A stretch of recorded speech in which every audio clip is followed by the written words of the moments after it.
Hello my dear friends, welcome to e commerce. ഇന്ന് നമ്മളുടെ 16ാമത്തെ സെഷനാണ്. ഈ സെഷനിൽ നമ്മൾ ഇ കോമേഴ്സിൽ വരുന്ന സെക്യൂരിറ്റി ഇഷ്യൂസിനെയൊക്കെ സോൾവ് ചെയ്യാനുള്ള സെക്യൂരിറ്റി ടൂൾസിനെ കുറിച്ചാണ് ഡിസ്കസ് ചെയ്യുന്നത്. വേരിയസ് ടൂൾസ് ഉണ്ട്. നമ്മൾ വൺ ബൈ വൺ ഓരോ ടൂൾസ് എന്തൊക്കെയാണെന്നുള്ളത് നോക്കാം. അതിൽ ആദ്യം വരുന്നത് എൻക്രിപ്ഷൻ എന്ന് പറഞ്ഞിട്ടുള്ള ഒരു ടെക്നോളജി സൊല്യൂഷനാണ്. അതായത് നമ്മളുടെ പബ്ലിക് ചാനൽസിലൂടെ ഇൻഫർമേഷൻസ് പാസ് ചെയ്യുമ്പോൾ ആ ഇൻഫർമേഷൻസിനെ സെക്യൂർ ചെയ്യാനുള്ള ഒരു ടെക്നോളജിയാണ് എൻക്രിപ്ഷൻ. ഇവിടെ നമ്മൾ ക്രിപ്റ്റോഗ്രാഫിക് ടെക്നിക്സാണ് യൂസ് ചെയ്യുന്നത്. ഓക്കെ, ക്രിപ്റ്റോഗ്രാഫി എന്ന് വെച്ച് കഴിഞ്ഞാൽ നമ്മുടെ പബ്ലിക് ചാനൽസിലൂടെ ഇൻഫർമേഷൻ പാസ് ചെയ്യുമ്പോൾ അതിനെ അൺഇൻ്റലിജൻ്റ് ആക്കി അൺഓതറൈസ്ഡ് ആയിട്ടുള്ള റീഡേഴ്സിന് പ്രൊവൈഡ് ചെയ്യുക എന്നുള്ളതാണ്. ദാറ്റ് മീൻസ് ഈ അറ്റാക്കേഴ്സ് അല്ലെങ്കിൽ ഹാക്കേഴ്സ് വന്നിട്ട് നമ്മളുടെ ഇൻഫർമേഷനെ ഈ പബ്ലിക് ചാനലിലൂടെ ഗ്രാബ് ചെയ്ത് എടുക്കുന്ന സമയത്ത് അവർക്ക് ഇൻ്റലിജൻ്റ് ആയിട്ടുള്ള ഇൻഫർമേഷൻ ആയിരിക്കും കിട്ടുക. അപ്പോൾ അതുകൊണ്ട് അവർക്കൊന്നും ചെയ്യാൻ പറ്റില്ല. അതിന് വേണ്ടിയിട്ടാണ് എൻക്രിപ്ഷൻ. അപ്പോൾ എൻക്രിപ്ഷൻ എന്നുള്ളൊരു സംഭവമാണ് അവിടെ ചെയ്യുക. അപ്പോൾ ഈ ക്രിപ്റ്റോഗ്രാഫിയിൽ രണ്ട് കാര്യമുണ്ട്. എൻക്രിപ്ഷൻ ഉണ്ട്, ഡീക്രിപ്ഷൻ ഉണ്ട്.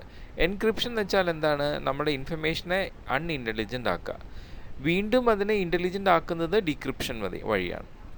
അപ്പം ഈ സെൻഡർ ഇൻഫർമേഷൻ അയക്കുമ്പോൾ നമുക്ക് ക്രിപ്റ്റോഗ്രാഫി വഴി എൻക്രിപ്റ്റ് ചെയ്ത് അതിനെ അൺഇൻ്റലിജൻ്റ് ആക്കി മാറ്റാം.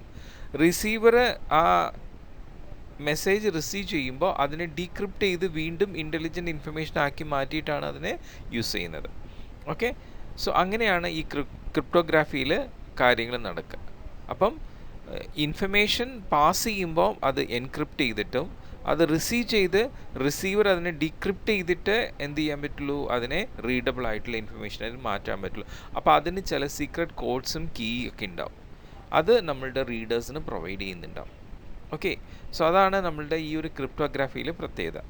അപ്പോൾ ആ കീ എന്ന് പറയുന്നത് ലാർജ് നമ്പറാണ്. 0s 1s വെച്ചിട്ടുള്ളൊരു കീ ആയിരിക്കും. അത് റിസീവർക്ക് മാത്രമേ ആക്സസ് ചെയ്യാൻ പറ്റുള്ളൂ. അപ്പം ഈ അൺഓതറൈസ്ഡ് ആയിട്ടുള്ള ആൾക്കാർക്ക് ഇൻഫർമേഷൻസ് ഒട്ടും കിട്ടില്ല. അപ്പോൾ അങ്ങനെ ഒരു സെക്യൂരിറ്റി ടൂള് നമുക്ക് ഇപ്പോൾ അവൈലബിൾ ആണ്. പിന്നെ വരുന്നത് ഡിജിറ്റൽ സിഗ്നേച്ചർ. ഈ എൻക്രിപ്ഷൻ്റെ കൂടെ തന്നെ സെൻഡറിൻ്റെ സിഗ്നേച്ചർ കൂടെ അയക്കുന്ന സംവിധാനമാണ് ഡിജിറ്റൽ സിഗ്നേച്ചർ. ഡിജിറ്റൽ ആയിട്ടുള്ള സിഗ്നേച്ചർ ഫോമാണ്. അപ്പം അത് ഈ പറയുന്ന സെൻഡർ എന്ത് ചെയ്യുന്നു? ഒരു പ്രൈവറ്റ് കീ ഉപയോഗിച്ചിട്ടാണ് ആ ഒരു ഡിജിറ്റൽ സിഗ്നേച്ചർ ഫോം ചെയ്യുന്നത്. ഓക്കെ, എന്നിട്ട് എന്ത് ചെയ്യുന്നു? ഈ മെസ്സേജിൻ്റെ ഒപ്പം തന്നെ അതിനെ എൻക്രിപ്റ്റ് ചെയ്തിട്ട് നമ്മളുടെ റിസീവർക്ക് അയച്ചു കൊടുക്കുക ചെയ്യുന്നത്. റിസീവർ അത് റിസീവ് ചെയ്യുന്ന സമയത്ത് ഈ പറയുന്ന ഡിക്രിപ്ഷനിലൂടെ മെസ്സേജ് ഇൻ്റലിജൻ്റ് ആക്കി ഈ സിഗ്നേച്ചറിനെ ഒരു പബ്ലിക് കീ ഉപയോഗിച്ച് വെരിഫൈ ചെയ്തിട്ടാണ് എന്ത് ചെയ്യുന്നത്? അത് ഒറിജിനൽ കോപ്പി ആണോ, അതിൻ്റെ ഒറിജിനൽ പേഴ്സണിൽ നിന്നാണ് റിസീവ് ചെയ്തതെന്നുള്ളത് ക്ലാരിഫൈ ചെയ്തിട്ട് അതിനെ റിസീവ് ചെയ്യുന്നു. അതാണ് ഡിജിറ്റൽ സിഗ്നേച്ചർ. ഇപ്പോൾ ശരിക്കും നമ്മളുടെ ഡിജിറ്റൽ സിഗ്നേച്ചർ നമ്മളുടെ റിട്ടേൺ സിഗ്നേച്ചറിന് സിമിലർ ഫങ്ഷനാണ് പെർഫോം ചെയ്യുന്നത്. ഇപ്പം നമുക്ക് ഇമെയിൽ മെസ്സേജിലൂടെ ആയിട്ട് തന്നെയും ഈ പറഞ്ഞ പോലെ ഡിജിറ്റൽ സിഗ്നേച്ചർ ഡേറ്റാസ് നമുക്ക് അയക്കാം. അപ്പോൾ അവിടെ നമുക്ക് സൈൻ ഡേറ്റ വെരിഫൈ ചെയ്യാം. അവിടെ സൈൻ ചെയ്ത് കഴിഞ്ഞാൽ ആ ഡേറ്റ പിന്നെ മോഡിഫിക്കേഷൻ പറ്റില്ല. അങ്ങനെയാണ് ഡിജിറ്റൽ സിഗ്നേച്ചറിൻ്റെ പ്രത്യേകത വരുന്നത്.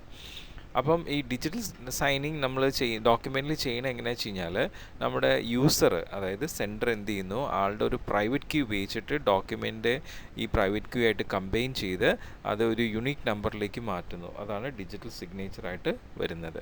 ഓക്കെ, അപ്പോൾ അങ്ങനെയാണ് ഡിജിറ്റൽ സിഗ്നേച്ചർ യൂസ് ചെയ്യുന്നത്. ഇനി നെക്സ്റ്റ് വരുന്നതാണ് ഡിജിറ്റൽ സർട്ടിഫിക്കറ്റ്. ഡിജിറ്റൽ സർട്ടിഫിക്കറ്റ് എന്ന് പറയുന്നത് ഒരു ഇലക്ട്രോണിക് ഫയലാണ്. അത് ഇൻഡിവിജ്വൽസിനെയും വെബ്സൈറ്റ്സിനെയും യുണീക്കായിട്ട് ഐഡൻറ്റിഫൈ ചെയ്യുന്നുണ്ടാവും. ഓക്കെ, ഇത് നമുക്ക് കോൺഫിഡൻഷ്യൽ ആയിട്ടുള്ള സെക്യൂർഡ് ആയിട്ടുള്ള കമ്മ്യൂണിക്കേഷൻസിന് വേണ്ടിയിട്ട് സപ്പോർട്ട് ചെയ്യുന്നതാണ്. അപ്പം ഇവിടെ ഈ ഒരു സെക്യൂരിറ്റി ട്രാൻസാക്ഷൻ സ്ട്രെങ്തൻ ചെയ്യാനായിട്ടുള്ള ഈ ഡിജിറ്റൽ സർട്ടിഫിക്കറ്റ്സ് ഇത് പ്രൊവൈഡ് ചെയ്യുന്ന സർട്ടിഫിക്കേഷൻ അതോറിറ്റീസ് ഉണ്ട്. അവരാണ് ഡിജിറ്റൽ സർട്ടിഫിക്കറ്റ്സ് പ്രൊവൈഡ് ചെയ്യുന്നത്.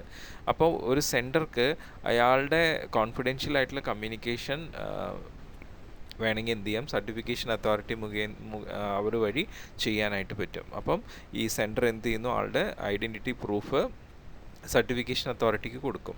അപ്പോൾ സർട്ടിഫിക്കറ്റ് അതോറിറ്റീസ് എന്ത് ചെയ്യും? ഈ പറയുന്ന സെൻഡറിൻ്റെ മെസ്സേജിനെ സെൻഡറിൻ്റെ നെയിമും ഒരു പബ്ലിക് കീ ആയിട്ട് ക്രിയേറ്റ് ചെയ്ത് ഒരു സർട്ടിഫിക്കറ്റായിട്ട് അവർ കൺവേർട്ട് ചെയ്ത് അതിനെ ഡിജിറ്റലി സൈൻ ചെയ്ത് എന്ത് ചെയ്യും? അതിനെ നമ്മളുടെ റിസീവർക്ക് അയച്ചു കൊടുക്കും. അപ്പോൾ ഈ മാക്സിമം ബെനിഫിറ്റ് കിട്ടാനായിട്ട് ഈ സർട്ടിഫിക്കേഷൻ അതോറിറ്റി അവരുടെ ഒരു പബ്ലിക് കീ ഇഷ്യൂ ചെയ്യുന്നുണ്ടാവും. ഈ പബ്ലിക് കീ ഈ റിസീവർക്ക് ഈ സർട്ടിഫിക്കേഷൻ അതോറിറ്റി ആയിട്ട് ഓതൻറ്റിസിറ്റി ഉള്ള റിസീവർക്ക് മാത്രമേ ആ പബ്ലിക് കീ ഇഷ്യൂ ചെയ്യാൻ കിട്ടുള്ളൂ. ആ പബ്ലിക് കീ ഉപയോഗിച്ചിട്ട് എന്ത് ചെയ്യാം, ഈ പറയുന്ന സെൻഡർ അയച്ചിട്ടുള്ള മെസ്സേജ് അവർക്ക് ഡീക്രിപ്റ്റ് ചെയ്തിട്ട് എടുക്കാനായിട്ട് പറ്റും. ഓക്കെ, അതാണ് ഡിജിറ്റൽ സർട്ടിഫിക്കറ്റ്സ്. ഇനി നെക്സ്റ്റ് നമ്മളുടെ regulatory framework of E commerce. ഇപ്പം നമ്മളുടെ സെക്യൂരിറ്റി എന്തൊക്കെ ടെക്നിക്സ് ആണെന്ന് കണ്ടു. ഇനി നമുക്ക് റെഗുലേറ്ററി ഫ്രെയിംവർക്ക്സ്, ലീഗലായിട്ടുള്ള സപ്പോർട്ട് എങ്ങനെയാണ് ഇ കോമേഴ്സിന് കിട്ടുന്നത്. ഇപ്പം നമ്മുടെ ട്രഡീഷണൽ ആയിട്ടുള്ള ലീഗൽ സിസ്റ്റം ഉണ്ട്, പക്ഷേ ആ സിസ്റ്റം നമ്മുടെ ഈ റാപ്പിഡ് ഗ്രോത്ത് ഓഫ് ഇൻ്റർനെറ്റുമായിട്ട് ഒരു പേസിൽ പോകുന്നില്ല. So it's very difficult to handle the growth internet issues with traditional legal system.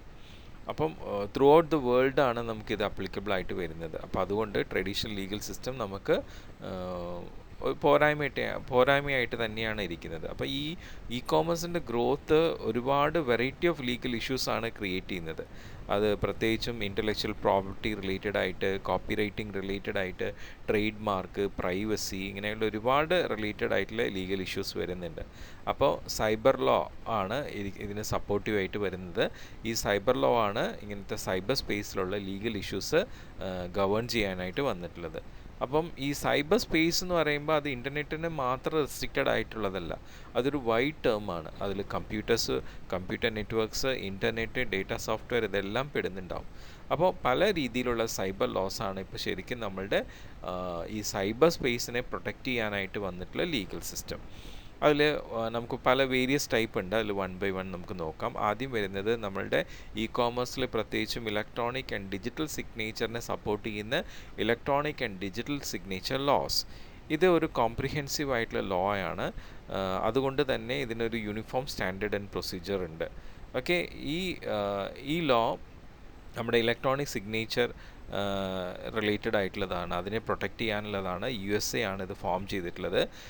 The electronic signature in global and national commerce act of USA, ഇതാണ് ഈ ലോ വന്നിരിക്കുന്നത്. ഇത് നമ്മുടെ സൈബർ ലോയുടെ ഒരു ഭാഗമാണ്. ഓക്കെ, പിന്നെ കമ്പ്യൂട്ടർ ക്രൈം ലോ.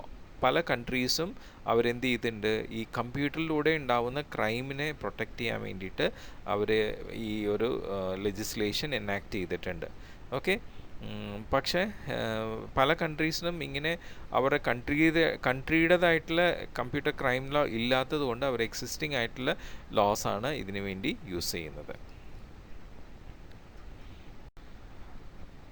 അതുപോലെ നമ്മളുടെ ഈ കോമേഴ്സിൽ വരുന്ന നെക്സ്റ്റ് ഒരു ഇതാണ് ഇൻ്റലക്ച്വൽ പ്രോപ്പർട്ടി ലോ. ഇത് ശരിക്കും നമ്മളുടെ ഒരുപാട് കോപ്പിറൈറ്റ് ലോ റിലേറ്റഡ് ആയിട്ട് വരുന്നതാണ്. ഇപ്പോൾ നമ്മളുടെ ഈ കോമേഴ്സിലാണെങ്കിൽ ഈ പറയുന്ന computer software, computer source code, അതിനെല്ലാം ഇൻ്റലക്ച്വൽ പ്രോപ്പർട്ടി ലോയുടെ ആവശ്യം വരുന്നുണ്ട്. പിന്നെ ട്രേഡ് മാർക്ക് ലോ, അത് മിക്കവാറും നമ്മളുടെ വെബ്സൈറ്റ് ഡൊമൈൻ നെയിംസിന് വേണ്ടിയിട്ട് വരുന്നുണ്ട്. പിന്നെ അതുപോലെ സെമി കണ്ടക്ടർ ലോ, അത് semiconductor designs and layouts നമ്മുടെ കമ്പ്യൂട്ടറിൽ യൂസ് ചെയ്യുന്നതിന് അതിനെ പ്രൊട്ടക്റ്റ് ചെയ്യാൻ വേണ്ടിയിട്ട്. പിന്നെ patent law computer hardware and സോഫ്റ്റ്വെയറിന് വേണ്ടി വരുന്നുണ്ട്. അപ്പോൾ അങ്ങനെ ഇൻ്റലക്ച്വൽ പ്രോപ്പർട്ടി ലോസ് കുറേ വരുന്നുണ്ട്. പിന്നെ data protection and privacy law. ഇപ്പോൾ നമുക്ക് ശരിക്കും ഇപ്പോഴത്തെ നമ്മുടെ ഇൻ്റർനെറ്റിൻ്റെ നേച്ചർ അനുസരിച്ച് ഒരുപാട് ഇൻഫർമേഷൻസ് നമുക്ക് ആക്സസ് ചെയ്യാനായിട്ട് പറ്റുന്നുണ്ട്. അപ്പോൾ അതിൻ്റെ ഒരു പശ്ചാത്തലത്തിൽ നമുക്ക് data protection and privacy law വേണ്ടി വരുന്നുണ്ട്. അത് വളരെ ക്രിട്ടിക്കലായിട്ടാണ് വരുന്നത്. കാരണം വെച്ച് കഴിഞ്ഞാൽ ഇപ്പം ഓരോ ഇൻഡിവിജ്വലിൻ്റെയും ഒരു ഫണ്ടമെൻ്റൽ റൈറ്റ് ഓഫ് പ്രൈവസിയാണ് ഈ പ്രൈവസി ലോ തരേണ്ടത്. ഓക്കെ, അപ്പം ഇത് ശരിക്കും വളരെ ഇമ്പോർട്ടൻ്റ് ആയിട്ടുള്ള റോളാണ് ഈ data protection privacy law play ചെയ്യുന്നത്. കാരണം വെച്ച് കഴിഞ്ഞാൽ കാരണം ഇൻസെക്യൂർ ആയിട്ടുള്ള നെറ്റ്വർക്കിലൂടെ നമ്മളുടെ ഓരോ ഇൻഡിവിജ്വൽസിൻ്റെയും ഡേറ്റാസ് പ്രൊട്ടക്റ്റ് ചെയ്യാൻ വേണ്ടിയിട്ടുള്ള ലോയാണത്. പിന്നെ വരുന്നത് ടെലികമ്മ്യൂണിക്കേഷൻ ലോ. ഓഫ് കോഴ്സ് നമുക്കറിയാം നമ്മുടെ സൈബർ സ്പേസുമായിട്ട് ടെലികമ്മ്യൂണിക്കേഷൻ വളരെ റിലേറ്റഡ് ആണ്. ഓക്കെ, അതുകൊണ്ട് തന്നെ നമ്മളുടെ സൈബർ ലോയിലും ഈ പറയുന്ന ടെലികമ്മ്യൂണിക്കേഷൻ സിസ്റ്റം ഉൾപ്പെടുന്നുണ്ട്. സോ നമ്മുടെ സൈബർ എന്ന് പറയുമ്പോൾ .com അതും ഇതിൽ മോസ്റ്റ്ലി യൂസ് ചെയ്യുന്ന ഒരു ടെർമിനോളജിയാണ് സൈബറിൽ. അത് നമ്മുടെ മോഡേൺ എറയിൽ ഇപ്പോഴത്തെ നമ്മുടെ ഇൻഫർമേഷൻ ഏജിലെ റാപ്പിഡ് ഗ്രോത്ത് എന്ന് പറയുമ്പോൾ അത് കമ്പ്യൂട്ടേഴ്സിൻ്റെയും ടെലികമ്മ്യൂണിക്കേഷൻ അതിനോടനുബന്ധിച്ചുള്ള ടെക്നോളജീസാണ്. ഓക്കെ, സോ അതുകൊണ്ട് തന്നെ ഇതിനെയൊക്കെ കണക്ട് ചെയ്തിട്ട് ഒരുപാട് ട്രാൻസ്നാഷണൽ ക്രൈംസ് നടക്കുന്നുണ്ട്. അതിനെയാണ് സൈബർ ക്രൈംസ് എന്ന് പറയുന്നത്. അപ്പം അതിനെയൊക്കെയും പ്രൊട്ടക്റ്റ് ചെയ്യാൻ വേണ്ടിയിട്ടാണ് നമുക്ക് ടെലികമ്മ്യൂണിക്കേഷൻ ലോസ് വന്നിട്ടുള്ളത്. ഈ സൈബർ സ്പേസിൽ വരുന്ന സൈബർ ക്രൈംസ് എന്ന് പറയുന്നതിന് ഒരു വിർച്വൽ ബൗണ്ടറി ഒന്നും ഇല്ല. ഇത് ഏത് കൺട്രീസിനെ വേണമെങ്കിൽ വേൾഡ് വൈഡ് അഫക്റ്റ് ചെയ്യാവുന്നതാണ്. അപ്പോൾ ഈ സൈബർ ക്രൈംസ് എന്ന് പറയുന്നത് എനി ക്രൈം കമ്പ്യൂട്ടറിൻ്റെ ഹെൽപ്പോട് കൂടിയിട്ട്, കമ്പ്യൂട്ടറിൻ്റെയും കമ്മ്യൂണിക്കേഷൻ ടെക്നോളജിയുടെ ഹെൽപ്പോട് കൂടിയിട്ട് ഫോം ചെയ്യുന്നതാണ്. ഇത് നമ്മളുടെ കമ്പ്യൂട്ടേഴ്സിൻ്റെ ഫങ്ഷനിങ് അല്ലെങ്കിൽ കമ്പ്യൂട്ടർ സിസ്റ്റത്തിൻ്റെ ഫങ്ഷനിങ്ങിനെ മൊത്തം ഇൻഫ്ലുവൻസ് ചെയ്യുന്നതായിരിക്കും. അപ്പോൾ ഇങ്ങനെ ഒരു ക്രൈം വരുമ്പം അത് ശരിക്കും ലോസ് എന്ന് പറയുന്നത് വേൾഡ് വൈഡ് ആയിട്ടാണ് ഒരു ലോസ് ഇത് കൊണ്ടുവരുന്നത്. ഇപ്പോൾ നമുക്കറിയാം ഏകദേശം 500 മില്യൺ പീപ്പിളാണ് ഇപ്പോൾ ഇൻ്റർനെറ്റ് യൂസ് ചെയ്യുന്നത്. അതിലും കൂടുതലുണ്ട്. അവരെല്ലാം ഈ പറയുന്ന സൈബർ ക്രൈം എമർജൻസിൽ അഫക്റ്റഡ് ആവപ്പെടുന്നുണ്ട്. സോ അതുകൊണ്ട് അതിനെ നമുക്ക് അതിനെ നമ്മൾ ലീഗലായിട്ടുള്ള രീതിയിൽ പ്രൊട്ടക്റ്റ് ചെയ്യേണ്ടത് വളരെയധികം അത്യാവശ്യമാണ്.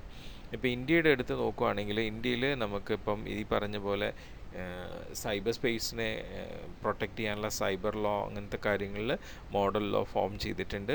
അതിൻ്റെ റിവിഷന് വേണ്ടിയിട്ട് ഒരുപാട് ഒബ്ലിഗേഷൻസ് നമ്മുടെ ഇന്ത്യൻ ഗവൺമെൻറ്റിന് ഫോം ചെയ്തിട്ടുണ്ട്.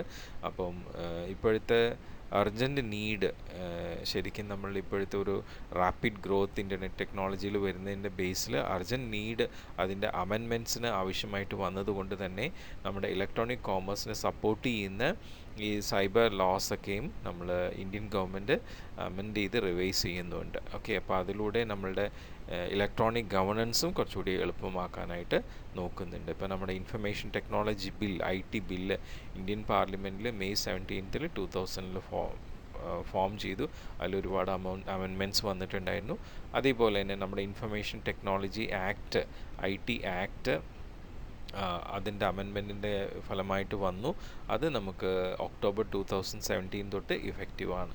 അപ്പം നമ്മുടെ നാട്ടിലും ഈ പറഞ്ഞ പോലെ ലീഗലായിട്ട് നമ്മുടെ കോമേഴ്സ് പ്രൊട്ടക്റ്റ് ചെയ്യപ്പെടുകയാണ് ചെയ്യുന്നത്. അതിൻ്റെ ഒരുപാട് ഭേദഗതികളിൽ അനുസരിച്ചിട്ടുള്ള ലോ അമെൻമെൻറ്റ്സ് ഇപ്പോഴും വന്നുകൊണ്ടിരിക്കുന്നുണ്ട്. ഓക്കെ.